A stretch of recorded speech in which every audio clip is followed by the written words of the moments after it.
hoje a gente está com um problema muito grande dentro da igreja que chama-se política. O que é um avivamento? Oi pessoal, tudo bem com vocês? Espero que estejam todos bem. Então pessoal, neste vídeo o pastor Sandro Rocha irá falar sobre o avivamento, né? Ele diz que em alguns países já está tendo o avivamento. Peço a todos que assistam este vídeo até o final, compartilhe ele para que mais pessoas possam estar vendo a mensagem do pastor Sandro Rocha, né? A explicação dele. E se gostarem do vídeo aí, deixem seu like para estar dando uma força para o nosso canal, tá bom? E se inscrevam lá também no canal do pastor Sandro Rocha. Lembrando que ele faz live de segunda a sexta a partir das 9h30 da manhã pelo YouTube, Facebook e Twitter. O Twitter do pastor Sandro é Maurício Rocha 70. É isso aí, pessoal. Vamos então para o vídeo. Tchau, fiquem com Deus. Del Lolly, sobre o Lully, né? Sobre o culto que dura lá muitos dias nos Estados Unidos. Sim, eu vi. Graças a Deus pela imensa misericórdia do Senhor Jesus, que tem se manifestado em alguns lugares. Muitas coisas que têm acontecido da parte de Jesus você não tem visto, e você está aprendendo isso aqui no Brasil, né? Porque a imprensa não noticia e as pessoas também não falam. Então hoje a gente está com um problema muito grande dentro da igreja que chama-se política da igreja. Os caras não querem mostrar para você as coisas que estão acontecendo em outras igrejas que não são a deles. Um medo aí de perder gente, eu acho, não sei, ou de parecer menos ou não tão bom quanto aqueles que estão fazendo. Hoje isso está acontecendo na nossa igreja, né? Já acontece isso. Quando eu digo nossa igreja, na igreja de cristã, né? Contemporânea, entendeu?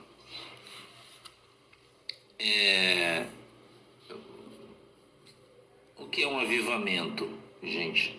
Um avivamento é quando o anjo de Deus e o Espírito Santo de Deus, que são pessoas diferentes, descem na congregação, na igreja, e o poder de Deus então é espalhado entre as pessoas que estão reunidas naquele lugar.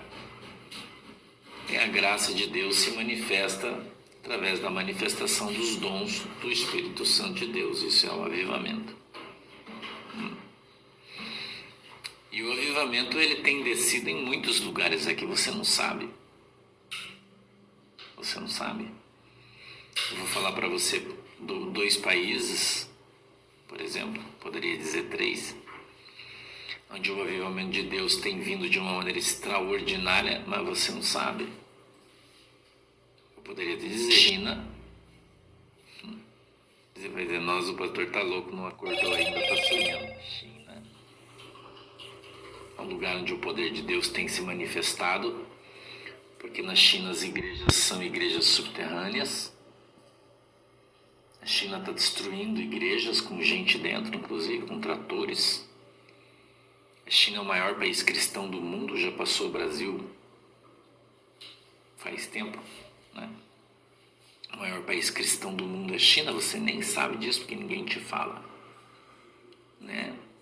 E lá não tem missionários de outros países, ou se tem, a gente não tem conhecimento, mas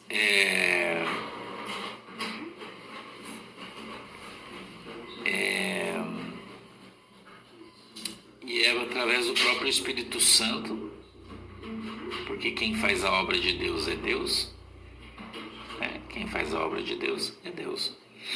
Nós somos apenas instrumentos de Deus que temos sido usados para pregar o Evangelho. Mas quem faz o avivamento, quem faz a obra, quem faz a igreja crescer, quem dá o crescimento é o próprio Espírito Santo. É Ele que está na terra trabalhando e movendo. Então na China há uma, chama de igreja orgânica, né? É assim que as pessoas denominaram, mas na verdade é a igreja como ela nasceu. As pessoas da sua própria pátria, ou seja, os próprios chineses, crentes chineses, que vão falando de Jesus de um para o outro, de um para o outro, de um para o outro. Entendeu? E o evangelho vai crescendo, o governo perseguindo, tentando esmagar, e quanto mais ele persegue, mais cresce outro país, onde o evangelho cresce rapidamente, é o Irã. Rapidamente o número de crentes está aumentando exponencialmente no Irã, gerando até preocupação do governo teocrático islâmico do Irã. Rapidamente, a quantidade de crentes, as igrejas orgânicas dentro das casas, escondidas, e o Espírito Santo vem trazendo um avivamento que para nós é silencioso, porque a gente não vê, porque ninguém noticia, porque ninguém pode falar e ninguém fala. Entendeu? Irã. E o outro é a Síria, onde depois que começou a guerra na Síria, o avivamento de Deus veio sobre aquele lugar, e a quantidade de pessoas se convertendo a Cristo, dizem, é astronômico, a níveis bíblicos, dizem. Entendeu?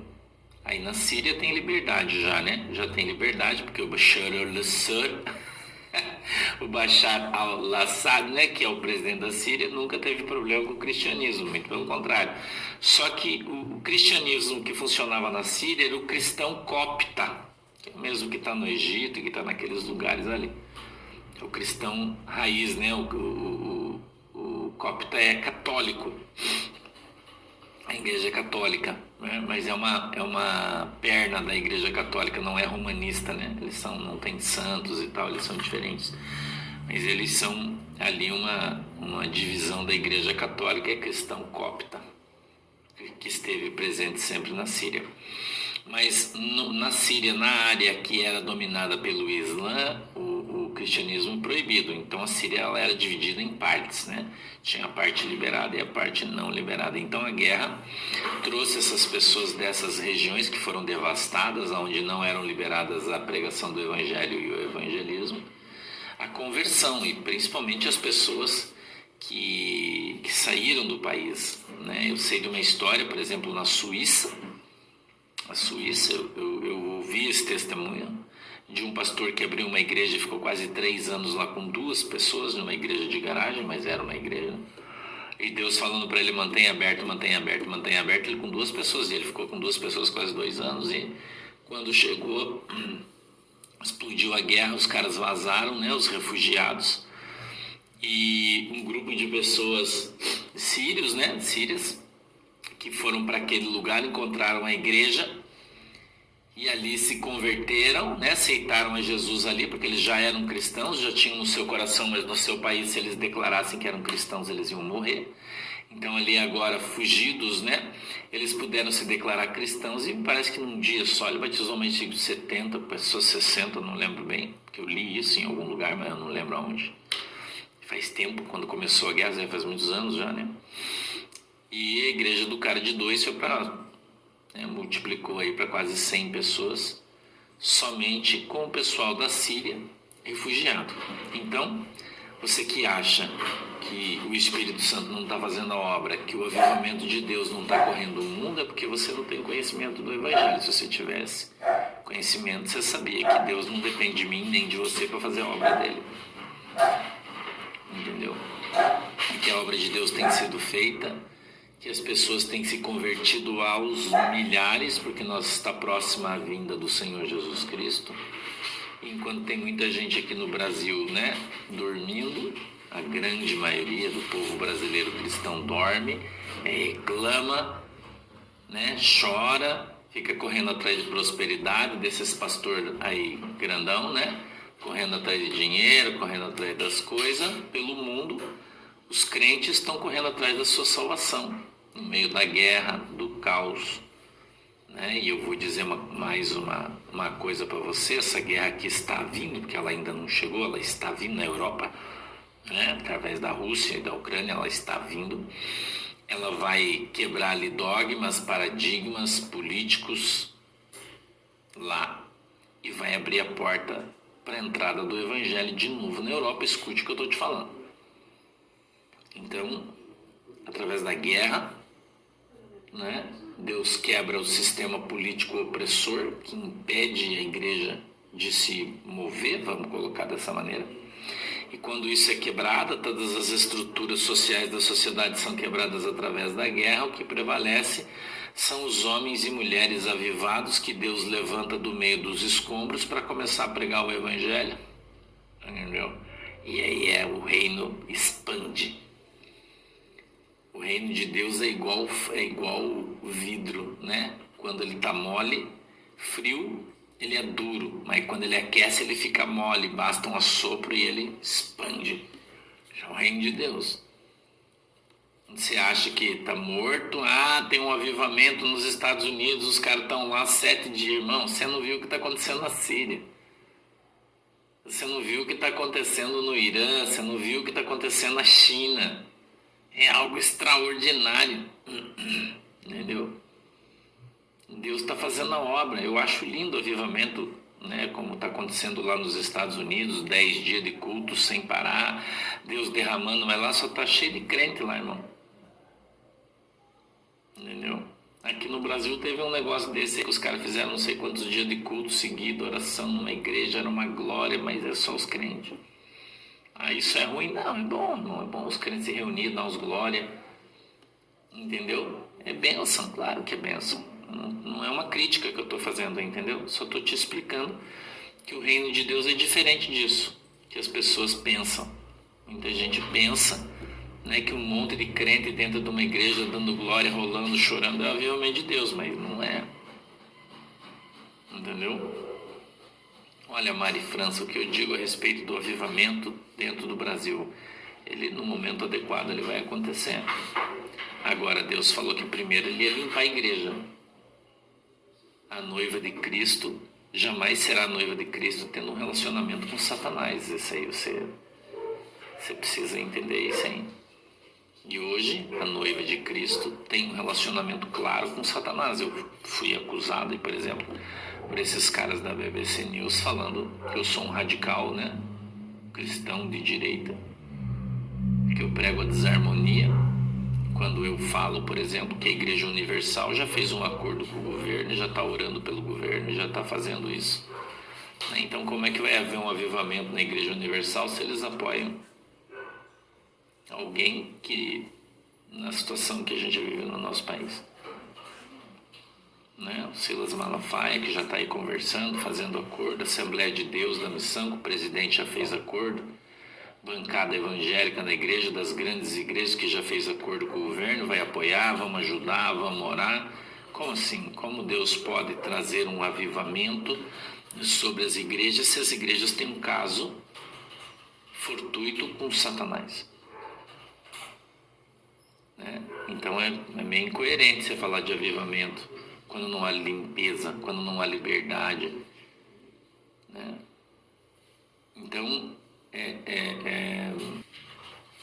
então como é que você vai falar de avivamento? Né? Então, o que nós estamos fazendo o que eu, na minha opinião pessoal, eu, pastor Sandro, penso que Deus está passando uma peneira no Brasil. Entendeu? Minha opinião, né? Eu, o pastor Sandro, penso e vejo Deus peneirando a igreja brasileira em função das circunstâncias. Está entendendo? Em função das circunstâncias. Eu vejo Deus peneirando a igreja. Então, enquanto a peneira não acabar, o avivamento não vai vir. A gente observa a palavra de Deus no livro de Atos, no capítulo de número 2. Hoje a gente volta no número 1 ainda. E a gente vê Jesus, antes de ascender, de subir aos céus, ele fala para os caras assim, ele diz, olha, permanece aqui em Jerusalém, até que do céu sejais revestidos de poder. Então você tem que permanecer em Jerusalém. Enquanto você não chegar em Jerusalém, o poder não desce. É assim, a Bíblia é simples, irmão. O que isso quer dizer? Que o poder não vai descer sem santidade. O poder não vai descer com líderes corruptos, corrompendo a igreja. E o pior é o povo se corrompendo, né? Porque se você está numa igreja e o pastor fala uma barbaridade dessas em cima do púlpito, e você vai permanecer? Você vai continuar lá? Tá bom, eu vou ficar, porque Como é que você quer ser avivado se você tem um caso com a mentira, com a corrupção, com o aborto, com a prostituição, com a proibição dos pastores de pregar o evangelho, com as leis sendo preparadas para que você não pregue mais o evangelho na rua, para que você não possa pregar a Bíblia, para que a Bíblia seja sufocada em função de uma minoria que se sente ofendido com a pregação do evangelho e todo mundo batendo palma. Você vai falar para mim que os caras são de Deus e estão com Deus? Eu não concordo. Eu acho que todo mundo... Oi, Lulu, tudo bem? Eu acho que todo mundo tem o direito de pensar como quiser. Isso é uma coisa. Nós vivemos numa democracia e quando a gente fala de política, a gente deve ter representatividade de todos, na minha opinião. Ok? Mas uma democracia prevalece sempre o desejo da maioria. É uma democracia. Numa democracia nós temos liberdade religiosa. Vocês estão vendo aí os jornais me acusarem, não sou só eu, tem outras pessoas, que eles estão acusando de radicalismo político porque a gente prega o evangelho, nos acusando, dizendo que nos utilizamos de profecias e linguagens bíblicas para incitar uma revolta. Isso está acontecendo? Não. Então Deus não pode mais falar. Eu vi uma reportagem de um pastor, o cara que está falando mal de mim falou de um pastor, que eu esqueci até o nome dele, peço que o pastor me perdoe. Mas eu estava ouvindo o podcast do repórter ontem, e ele falando desse moço do Nordeste, onde ele prega e diz: Deus vai limpar os poderes, tirar de lá a sujeira, e o cara dizendo que, e o cara então se utilizando dessa fala que o cara usou na igreja de maneira profética, dizendo que ele é um radical e está pregando o crime. Qual crime? O crime que Jesus vai tirar a sujeira e jogar no lixo? Que Deus vai limpar as instituições?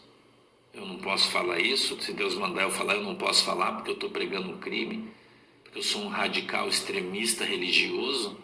Então, e aí um monte de igreja fazendo coro com isso, se unindo com essa sociedade que está falando isso e dizendo que é crente, porque tem um monte de gente lá que está apoiando isso, que acha ótimo. Esse pastor aí tem que se ferrar mesmo. Por que esse pastor tem que se ferrar? Porque esse pastor aqui tem 75 milhões de visualizações, porque esse pastor está passando de 13 milhões de visualizações por mês e o cara não tem nada, porque ele é um mentiroso.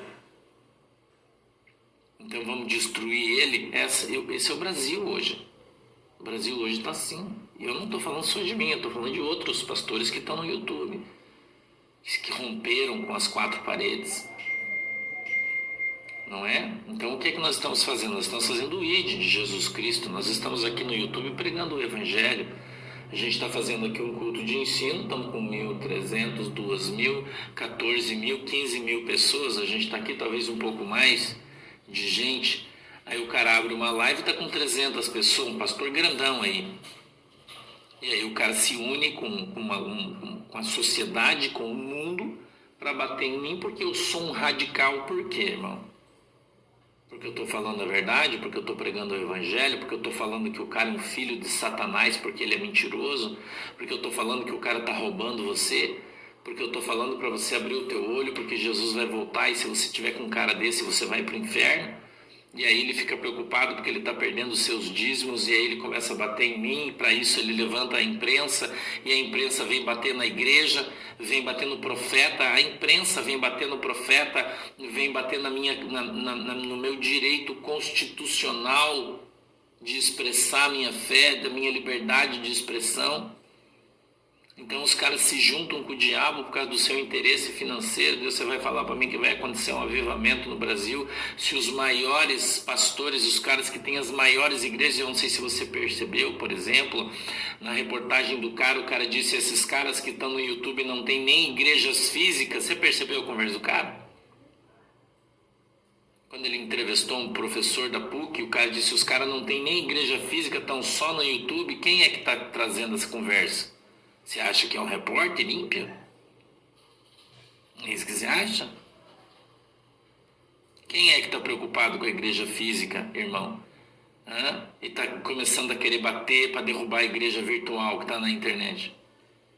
Quem que você acha que é? Você acha que é o repórterzinho lá que está lá falando? É isso que você acha? Que ele não teve influência, que ele não conversou com ninguém? que nenhum pastor deu indicação para ele de onde ir, quem ele vê, é isso que você acha? Entendeu? Então nós crentes, nós temos que orar a Deus, mas eu vou dizer uma coisa para você, quem comanda a igreja é Jesus. Entendeu? Tá? Você entendeu? Camisa bonita mesmo, né? Também gostei, ganhei de presente, chegou ontem para mim, né? Então a gente precisa prestar atenção, eu e você, no que está acontecendo. Preste atenção, abra os seus olhos. Eu já disse para você, você tem que aprender a ver a notícia e não o que o cara está falando. Quem instruiu o repórter? Quem falou para o repórter esse, aquele? Porque ele foi nos 4 maiores pastores do YouTube. Nos 4. Né? Eu fiquei até com pena ontem, até dei risada. Eu fiquei até com pena né, de uma senhora de quem ele falou, que ele bateu sem dó, porque ela andou falando algumas coisas que não devia, por falta de sabedoria. Né? Por falta de sabedoria, infelizmente. Mas é um direito de manifestação que ela tem. Né? Eu fiquei até com pena ontem, quer saber? Eu sou burro, né? Fico com pena.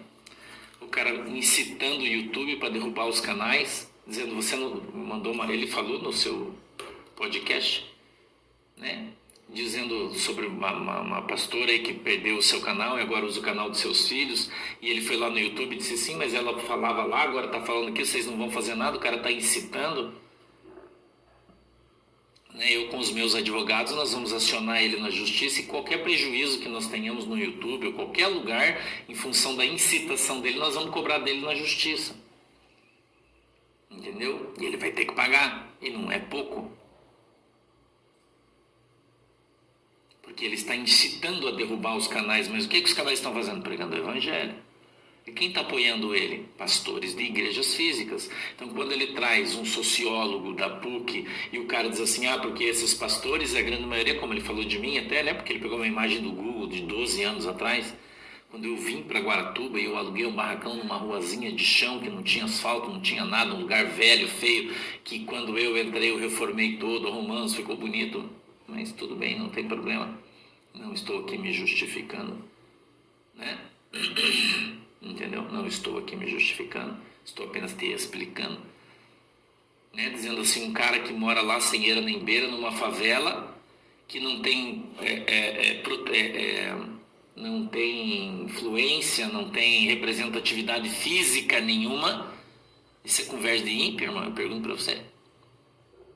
Você acha que isso é conversa de ímpio? Porque daí ele fica só e vem para a internet, mas na internet ele não é nada modesto. Porque ele tem 75 milhões de visualizações, tem 500 mil pessoas no seu canal, né? Então ele é instruído. Mas esse tipo de informação você não tem na faculdade. Quem é que fala de igreja física e igreja virtual? É a imprensa, você acha? Né? Então tem gente aí que orientou, foi buscar orientação de outros pastores, você pode ter certeza disso, eu não tenho dúvida. Mas eu orei ontem, Deus falou para mim, o Senhor já tinha conversado comigo essa semana sobre exposição. Lembra que eu preguei no dia acho que foi no dia da Santa Ceia, não sei se sábado ou domingo, quando eu preguei sobre Elias, quando Elias profetizou e Deus escondeu ele na beirada do ribeiro, e ali ele recebeu comida do corvo, pãozinho, carne. Deus falou comigo naquela mensagem, e ele falou para mim que eu era como Elias depois de ter profetizado, que o Senhor tem enviado os corvos aí para me sustentar, para me manter na beirada do ribeiro. Entendeu? E ele disse para mim, mas agora está chegando o momento em que eu vou tirar você da beirada do rio e eu vou te dar notoriedade. Deus falou para mim isso no domingo. Obrigado, Dilene. Deus falou isso para mim quando eu estava pregando para vocês, Deus estava falando comigo. Entendeu? E ele falou que isso aqui vai multiplicar por 10. E eu vou dizer mais para você, algum tempo atrás, quando a gente tinha no nosso cotidiano 15, 16 mil pessoas por dia na nossa live à tarde, o Espírito Santo falou para mim, acho que foi no final de junho, acho, eu não tenho bem certeza, ele disse, eu vou multiplicar agora por 3, nós fomos para 60. E nós temos 60 mil pessoas na nossa live à tarde, você sabe disso, você que anda na internet, ninguém tem esse número de gente numa live à tarde todo dia, ninguém tem. né? Nós já passamos de 500 mil pessoas que assistem a gente todo dia. Todo dia. Isso é gente pra caramba, irmão. Nós temos mais audiência que o jornal desses dois caras. Aliás, ontem saiu no outro jornal outra pessoa falando o meu nome também, sobre o mesmo assunto, né? Então, a gente tem mais visualizações no nosso canal, por exemplo, do que o G1 tem no seu por dia. Que é o Jovem Pan, que qualquer um. Né? Então, Deus falou para mim, agora eu vou te dar notoriedade. Ontem eu estava orando, o Senhor falou para mim, fica tranquilo, eu vou te dar notoriedade, eu vou trazer as pessoas para ímpios para falar de você. E então nós vamos começar a ver o meu nome no jornal. E qual é o assunto? Entendeu? A Ana Farias, eu não sei quem foi que falou com o cara, mas alguém desse nível aí, você pode ter certeza. Quem foi que falou da onde que o cara é, porque alguém sempre tem um parente crente, né? Esses caras, apesar de serem ímpios, né? Porque a faculdade ou a universidade, infelizmente, afasta eles de Cristo. Entendeu?